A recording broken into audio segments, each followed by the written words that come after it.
Old Hollywood shimmers in our collective memory as a world of glitz, gold, and stardom beyond imagination.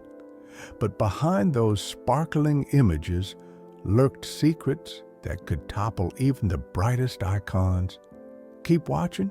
You won't believe how rapidly fortunes vanished for some of film's greatest names. First stop, we have Judy Garland. From the moment Judy Garland stepped onto the yellow brick road as Dorothy in The Wizard of Oz, audiences believed she had found her own golden path. In reality, Judy's finances were on a roller coaster almost from the start. Despite earning millions, reports suggest over $40 million in total, a gigantic sum at the time, her fortune drained away faster than anyone could have imagined. Behind the scenes, she wrestled with addiction to prescription drugs and alcohol, which led to never-ending medical expenses. Advisors she trusted, from agents to financial managers, reportedly mishandled her earnings or made questionable deals on her behalf. Worse still, her third husband, Sid Lou, is often cited in various reports and interviews as having wasted huge amounts of her money on risky business ventures that sank before they could pay off. By her final days, Garland was reduced to singing in tiny clubs for meager sums, always trying to settle debts that piled higher each month. One rumor that's circulated in recent years is that her credit was so damaged she often had to rely on friends to cover hotel bills she couldn't afford. When she passed away at 47, she left behind debts spiraling into the millions. The girl from Kansas who famously sang about a place over the rainbow had discovered in the end how harsh the real world's downpour could be. Dorothy Dandridge. Charismatic, gorgeous, and supremely talented, Dorothy Dandridge cracked Hollywood's color barrier in a way few had before. When she was nominated for Best Actress at the Academy Awards for Carmen Jones, 1954, the world saw a star on the rise, someone unstoppable.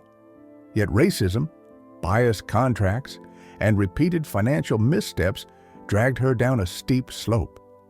She often found that big studios refused to cast her in leading roles if they believed she wouldn't sail overseas, or if her character had to appear romantically linked to a white male lead. That crippling discrimination severely cut into her potential earnings, and even high-profile films didn't pay her as much as her white contemporaries. People close to her have claimed in interviews that she was sometimes blocked from receiving fair royalties or forced into smaller deals. By 1963, Dandridge declared bankruptcy with roughly $150,000 in debt, much of it to the IRS. Unstable marriages eroded the little savings she had. In the end, she was living in a modest apartment, exhausted from trying to keep her life afloat, when she was found lifeless in 1965 due to what was ruled an accidental OD of antidepressants. She reportedly had only a few cents left in her bank account. Even a trailblazing star can burn out when the industry stacks the odds against her. But these two were hardly the only ones trapped in a ruthless game of wealth and misfortune. Roscoe "Fatty" Arbuckle. Before Charlie Chaplin or Buster Keaton reigned as comedic masterminds, Roscoe "Fatty" Arbuckle was the titan of silent film comedy. He pulled in over $1 million a year in the early 1920s, a sum so enormous it made headlines across the country. Then came the 1921 scandal involving actress Virginia Raft, who tragically passed away after a party at Arbuckle's hotel suite. He was accused of assault and manslaughter, facing 3 grueling trials. Although acquitted in the end, the public's verdict was far harsher. Hollywood, blacklisted him. His films were banned. Court fees devoured his fortune, reportedly $700,000 or more, a staggering amount back then. Under the pseudonym William Goodrich, he tried to mount a comeback, but the industry's memory remained unforgiving. He died in 1933, burdened by debt and largely isolated from the success he once enjoyed. Even in his final moments, he was hoping for a resurgence that never came. Errol Flynn. There was a time when Errol Flynn wasn't just a movie star, he was practically the embodiment of swashbuckling swagger. From Captain Blood to the adventures of Robin Hood, he leapt off the screen with sword in hand and a grin on his face. Off-screen, his life was just as flamboyant. Yachts, exotic trips, high-stakes gambling, and partying that carried on till dawn. Despite earning millions in his heyday, Flynn's finances sank with astonishing speed. Heavy legal fees, especially from a 1943 trial in which accusations surfaced that he'd had inappropriate relations with an underage girl, chipped away at his stash. He was eventually acquitted, but the damage to his reputation was done. Studios became wary, forcing him into lower-paying roles. Then came divorce settlements, rumored hush money to keep his personal affairs quiet, and that unbridled lifestyle which was impossible to sustain forever. By the time he died at 50, his estate was worth only around $10,000. For a man once recognized as Hollywood's dashing leading man, the real-life ending proved unsettlingly grim. Marie Prevost. Marie Prevost was the quintessential flapper-era darling. She was charismatic, stylish, and for a time in extremely high demand during the silent era. But as talkies revolutionized the movie business in the late 1920s, Marie struggled to adapt. Audiences that once adored her found new favorites, and directors stopped calling. Haunted by fewer and fewer job opportunities, she reportedly took solace in alcohol. Her health deteriorated, and soon financial troubles followed. By 1937, when she was discovered in a rundown Los Angeles apartment, her official cause of death was acute alcoholism and malnutrition. She was just 38 years old and, according to some rumors, had less than $300 left to her name. In the years since, film historians have uncovered letters hinting that Marie tried to stage a comeback, only to be told again and again that her voice or demeanor didn't fit the new Hollywood image. It's a tragic reminder that fame can be as fleeting as a cameo in a silent film reel. Barbara Payton. In the early 1950s, Barbara Payton seemed poised to become Hollywood's next big thing. She starred opposite leading men like James Cagney, exuded a gritty magnetism on screen, and had a rebellious streak that fans found strangely compelling. But beneath those flashes of brilliance, scandal followed her at every turn. Rumors swirled about wild parties, rumored affairs with married celebrities, and a pattern of poor decision-making. As big studios grew reluctant to hire her, Payton resorted to forging checks and even spent a few nights in jail. Struggling with addiction, she found herself sliding from red carpets to the streets in record time. By her late 30s, her finances were in tatters. She was reportedly involved in street-level sex work, trying to survive each day. When she passed away in 1967 at her parents' home, Payton had no money for a proper burial. Although her earlier years had promised an empire of star power and wealth, the final chapter of her life was marked by hardship. In interviews given decades later, friends recalled diaries that she kept, filled with confessions and regrets that have never been publicly released. The glimpses we do have paint a sobering picture of a star undone by her own demons and an unforgiving industry. Terry Thomas. Across the Atlantic, the English comic actor Terry Thomas delighted viewers in films like Those Magnificent Men in Their Flying Machines, 1965. He had a signature gap-toothed grin and a laugh-out-loud comedic style. Then, diagnosed with Parkinson's disease in 1971, his ability to work gradually slipped away. The treatments were expensive, and by the late 1980s, he had to rely on benefit concerts organized by fellow actors just to cover medical bills. He spent his last days in a modest retirement home, passing away in 1990.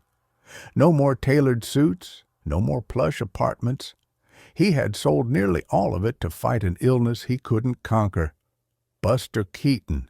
They called him the Great Stone Face. But behind Buster Keaton's stoic expression was a comedic genius who revolutionized film with daring stunts and inventive gags. Throughout the 1920s, he made a fortune producing silent classics like The General, 1926. Then came two devastating turns: the transition to sound cinema, which cost him his creative autonomy, and an expensive divorce. As studios grabbed for control, Keaton lost the freedom that had made his silent features so groundbreaking. His drinking problem grew, overshadowing the brilliance that once had audiences howling. Even though he later resurfaced in smaller roles and on television, he never recovered the kind of money he earned at his peak. While he wasn't entirely penniless at the end, he passed away in 1966. His finances and living situation were modest, a far cry from the lavish star life he once led. Even terror legends and musical powerhouses couldn't escape the financial nightmare that lurked behind Hollywood's velvet curtain. Bela Lugosi. When people think Dracula, they see Bela Lugosi's hypnotic stare from the 1931 classic. That role was both a blessing and a curse. Though it propelled him to stardom, it also typecast him for life. Lugosi found himself trapped in horror gigs, with studios refusing to let him branch into other genres. His repeated pleas for more varied roles fell on deaf ears. To cope with chronic sciatica pain, he turned to morphine and methadone. Dependency overshadowed his career, and fewer producers wanted to gamble on an actor they viewed as unreliable. Financially, Lugosi hit rock bottom. He filed for bankruptcy in 1955, listing debts that outstripped his meager assets. At the time of his death in 1956, he had so little that Frank Sinatra reportedly covered his funeral expenses out of respect for the horror legend. Lugosi, once commanding crowds in theaters, ended his days in near obscurity, defined by a character he could never fully escape: Sammy Davis Jr. Sammy Davis Jr. was every bit the showstopper. He could sing, dance, act, and he thrived in the Rat Pack era alongside Frank Sinatra and Dean Martin. But despite his enormous success, Davis racked up millions in debt to the IRS, thanks to unpaid taxes, penalties, and a lavish lifestyle that spiraled out of control. It's said he owned multiple homes, stocked up on diamond jewelry, and indulged in high-stakes gambling. In his final years, even while battling throat cancer, he continued to perform, desperately trying to pay down what he owed. Negotiations with the IRS dragged on, but by the time he died in 1990, his estate was still millions in the red. The man who once dazzled Las Vegas and global stages was ultimately undone by the fine print of tax law and unchecked spending. And then there's the tragedy of being silenced, not just by financial woes, but by powerful forces within the industry itself. John Garfield. Garfield was a method-acting pioneer before method was a household term. In films like The Postman Always Rings Twice, 1946, and Body and Soul, 1947, he showcased a raw, simmering presence that drew viewers in. But the post-World War II Red Scare changed everything. The House Un-American Activities Committee, HUAC, launched investigations into alleged communist ties in Hollywood. Garfield, despite denying any involvement and refusing to name others, found himself blacklisted. Once studios turned their backs, he could no longer land roles. Mounting legal fees, lost income, and stress took a toll. Friends recalled how his demeanor shifted from confident leading man to a man hounded by paranoia and despair. He died in 1952 at just 39, with much of his once formidable wealth whittled away by lawyers and an inability to work. His demise left a resounding lesson. In the hands of public panic, even the brightest talents can be extinguished. Mabel Normand. Before Garfield's plight, silent film star and comedic trailblazer, Mabel Normand also faced a career-altering scandal. She was connected to the unsolved murder of director William Desmond Taylor in 1922, never charged with wrongdoing, but the media frenzy did irreversible harm. Offers dried up. Poor health, including tuberculosis, drained her remaining money. She died at 37, removed from the world of laughter she once dominated. Though she wasn't completely destitute, her lifestyle had shrunk considerably from the days when she was Hollywood's queen of comedy. George Raft. From on-screen gangster to real-life hardship. Few actors from Hollywood's golden age embodied the slick gangster persona quite like George Raft. His breakout role as Gino in Scarface, 1932, turned him into a household name, and soon he was raking in enormous paychecks for playing the tough guy everyone loved to fear. But Raft's charisma masked turbulent decision-making. In a move that would later haunt him, he turned down iconic roles in Casablanca and The Maltese Falcon, opportunities that made Humphrey Bogart a legend. Away from the cameras, Raft had other habits dragging him down. He loved gambling, and in true high-roller fashion, he bet big.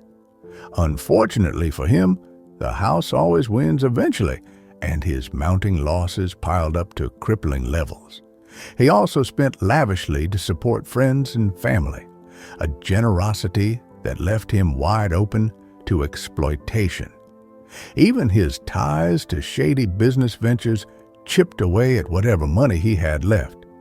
By the mid-1960s, the once-envied star declared bankruptcy. Despite playing memorable supporting roles later on, like in Some Like It Hot, he could never rekindle the fortune he'd lost. When George Raft passed away in 1980, he left behind a legacy of tough guy roles overshadowed by the stark reality that Hollywood money can slip through a person's fingers almost as fast as it comes. And what happened next would shock everyone who believed star power guaranteed lifelong riches. Florence Ballard, silenced by debt and despair. Florence Ballard was a founding member of the Supremes and a powerhouse vocalist who helped shape the classic Motown sound. She sang on multiple chart-topping hits that defined the 1960s, from Baby Love to Stop in the Name of Love. But behind the glossy veneer, tension simmered within the group, and Diana Ross took center stage in every sense. Feeling sidelined, Ballard struggled with depression and alcohol, which only worsened after she was abruptly removed from the group she had helped create. Attempts at a solo career fizzled. Legal battles with Motown drained her dwindling finances, and she found herself on welfare, trying to raise 3 children. In 1976, at the age of 32, Florence died from a coronary blood clot. Her funeral expenses were almost too high for her family to manage. A tragic ending for a singer who once stood at the heart of America's most successful girl group. Still, in the realm of fallen icons, few stories match the painful irony of a sports legend who once united an entire nation. Child star struggles, Bobby Driscoll and Mickey Rooney. Bobby Driscoll, from Disney darling to dark despair. Bobby Driscoll was once hailed as a golden boy of Hollywood. Discovered at just 5 years old, he quickly became a fixture in blockbuster Disney productions like Song of the South and Treasure Island. Fans adored him, and the industry lavished him with praise and money, enough to make him one of the highest-paid child actors of his era. But puberty changed everything. As his boyish charm faded, Disney and other studios dropped him.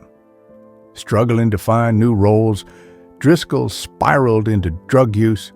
Jobs dried up, legal troubles piled on, and friendships vanished as quickly as they had formed. By the time he died at 31, Driscoll was living in an abandoned tenement in New York, alone and penniless, a tragic reminder that fortunes can evaporate as fast as they appear. Mickey Rooney, 90 years of showbiz, and bankruptcy. Meanwhile, Mickey Rooney's career spanned a jaw-dropping 9 decades. He was one of Hollywood's most beloved actors, starring in everything from classic musicals with Judy Garland to the timeless favorite Breakfast at Tiffany's. So how could someone so prolific end up nearly destitute? Rooney's personal life was a whirlwind: 8 marriages, constant legal troubles, and battles with addictions. He made millions during his career, but it seemed to slip through his fingers faster than he could earn it. In 1962, he declared bankruptcy, and his financial woes continued for decades. By the end, he was tangled in allegations of abuse by his own family members, testifying before Congress about the exploitation he endured. When he passed away in 2014, the man once hailed as the greatest entertainer of his era reportedly had a mere $18,000 to his name. But that wasn't the whole story. In the music world, the pattern repeated itself for some of the most powerful voices of the 20th century. Marvin Gaye, a soul icon in financial turmoil. Marvin Gaye's music defined an era. His albums, especially What's Going On, still rank among the greatest ever recorded. Smooth vocals, timeless lyrics, and the kind of soulful delivery that left audiences spellbound. Marvin had it all, except financial stability. Divorces struck his bank account hard. Alimony and child support drained the lion's share of his earnings. Mounting tax troubles forced him to relocate to Europe for a while, trying to evade an avalanche of debt. Through it all, Gaye struggled with drugs and alcohol, further fueling his downward spiral. Ultimately, his life ended in a scene almost too tragic to imagine. Caught in a heated argument between his parents, Marvin was shot by his own father. The singer died just 1 day shy of his 45th birthday, reportedly broke and deeply in debt. His shocking death underscored a larger truth. No matter how much talent or adoration you command, personal demons and financial missteps can lead to irreversible outcomes. And Marvin wasn't the only musical superstar whose money woes and fast-lane lifestyle spelled disaster. Sammy Davis Jr., the ultimate showman, brought down by debt, Sammy Davis Jr. was pure star power. Whether singing, dancing, or cracking jokes, he dazzled audiences around the globe. At his peak, he headlined sold-out shows, appeared in iconic films with the Rat Pack, and earned unimaginable sums. Yet for all the success, Davis found himself in a constant tango with the IRS. He adored living large, luxury homes, extravagant parties, the best suits money could buy. His generosity to friends and his love of gambling only accelerated the drain on his finances. With millions owed to the IRS, the final blow came when he succumbed to cancer in 1990, leaving virtually no money behind. Royalties from his incredible body of work went straight to settling his debts. It's a harsh reminder that no matter how legendary your voice or captivating your stage presence, old debts and reckless decisions can eventually catch up. And speaking of storied performers with roller coaster fortunes, let's consider one star who faced lawsuits, near total bankruptcy, and then a rebirth that shocked everyone. Anita Ekberg, La Dolce Vita turned sour. Anita Ekberg embodied the ultimate cinematic fantasy in the 1950s and 60s. Her performance in Federico Fellini's La Dolce Vita, especially that fountain scene, became an icon of sultry allure. With her stunning looks and undeniable presence, Ekberg commanded huge salaries, rubbing shoulders with Hollywood royalty. She relished high-end living, buying into the glitz that her image portrayed. But fortune has a habit of fading, if not carefully managed. Ekberg's wealth began to slip away through a mixture of personal tragedies, financial exploitation, and catastrophic events like a house fire that ravaged many of her possessions. She never fully recovered. By the time she passed away in 2015, some sources note 2011 for when she first fell into dire financial straits. The official year of her death was 2015. The once glamorous star was reportedly reliant on charitable donations. Her story is a somber reminder that even colossal fame in Europe and Hollywood cannot guarantee a stable life. And that lesson rings loudly among jazz legends as well. Meet Loaf rock legends battle with bankruptcy. Born Michael Leah Day, Meat Loaf unleashed an explosive energy on stage that was impossible to ignore. His 1977 album Bat Out of Hell sold tens of millions of copies worldwide, cementing his status as a rock icon. He wasn't just a singer. He acted in over 100 films, from the Rocky Horror Picture Show to Fight Club.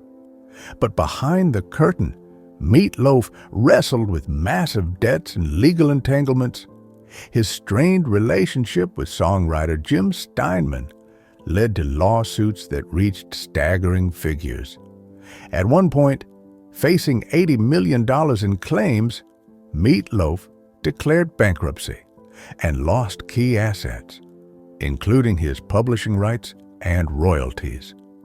Most people would have disappeared under that weight, but Meat Loaf came roaring back in 1993 with Bat Out of Hell 2, featuring the runaway hit I'd Do Anything for Love. The album soared to the top of the charts, and he clawed his way back to financial stability. By the time he died in 2022, he reportedly had rebuilt a fortune of around $40 million, a testament to the fact that some artists do manage a comeback after hitting rock bottom. Yet, not everyone found that second chance. The next story takes us to the world of European glamour and golden era film. Elvis Presley, the king with a mountain of debt. Elvis Presley, arguably the most electrifying performer in rock history, earned sums so enormous they seemed impossible to squander. At his peak, between best-selling records, sold-out tours, and Hollywood films, Elvis's earnings soared to astronomical levels. Fans worldwide revered him as a larger-than-life figure who made teenage girls scream with excitement, and entire generations danced to hits like Hound Dog and Jailhouse Rock. But while Elvis enjoyed shining success, he also embraced an outrageously extravagant lifestyle. From his beloved Graceland estate to fleets of flashy cars and constant indulgences, money flew in every direction. Add in the hidden costs of a spiraling prescription medication habit, and his budget turned into a ticking time bomb. By the time he died in 1977 at just 42, Elvis reportedly had a mere $5 million left in his accounts, staggeringly low for someone who'd raked in hundreds of millions over his career. Worse, the tax bill looming over him was estimated at twice that amount. In the wake of his passing, his former wife Priscilla Presley, along with his father Vernon, shouldered the burden of rebuilding the estate's finances. Graceland transformed into a museum that quickly became a top tourist destination, fueling a new stream of income that eventually revived the Presley brand. But the lesson was clear. Even the king of rock and roll was not immune to reckless spending and mismanagement. Still, he wasn't the only star whose finances took a drastic turn. Next, we move on to child actor cautionary tales that prove fame at a young age can sometimes lead to the harshest setbacks of all. Joe Louis, the Brown Bomber's burdens. Joe Louis loomed large over the boxing world for over a decade, reigning as the heavyweight champion from 1937 to 1949. Known as the Brown Bomber, his fights became national events, and he earned millions that seemed impossible to squander. Yet Louis' generosity proved to be his undoing. He supported extended family, donated large sums to military charities, and kept up an entourage whose demands never stopped. Meanwhile, his business ventures flopped, and most crushingly, the IRS came after him for back taxes, never pausing the interest even while he served in the military. Desperate to settle these debts, Joe Louis fought well past his prime and later turned to professional wrestling and eventually working as a greeter in a casino. His mental health declined, and addiction haunted his final years. When he passed away in 1981, he was nearly penniless. The U.S. government, that once touted him as a national hero, stepped in to cover his funeral expenses, honoring him with a burial at Arlington National Cemetery. It was a final recognition for a man who had inspired millions, but lost everything in the end. Billie Holiday, a jazz revolution, cut short. Billie Holiday's voice was unlike anything the world had heard, a blend of sorrow and sweetness that changed jazz forever. Her renditions of tunes like Strange Fruit proved she had the power to make music more than just entertainment. She made it a political and emotional statement. Sadly, Lady Day's personal life was as turbulent as her music was transcendent. From heartbreaks that stemmed from early traumas to her battles with addiction, Billie found herself trapped in a downward spiral. Unscrupulous managers pocketed huge chunks of her earnings, and numerous arrests, along with the revocation of her cabaret card, stripped her ability to perform in New York's top clubs. By the time she was hospitalized for liver and heart complications in 1959, Billie Holiday had almost nothing in her bank account. She died at age 44, handcuffed to her hospital bed under drug charges, leaving a heartbreaking legacy of financial and personal ruin that was starkly at odds with her massive influence on music. Yet, if you think That's the only sorrowful tale from the Motown era. Brace yourself for the tragedy of one of the Supreme's brightest voices.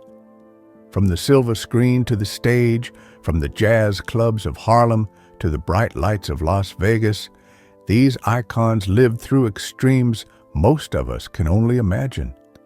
They live as stands as proof that celebrity status can be fleeting. All the gold records, box office hits, and championship titles in the world don't guarantee lasting financial security. Thank you for listening to our documentary. We hope you have an amazing time and see you next time.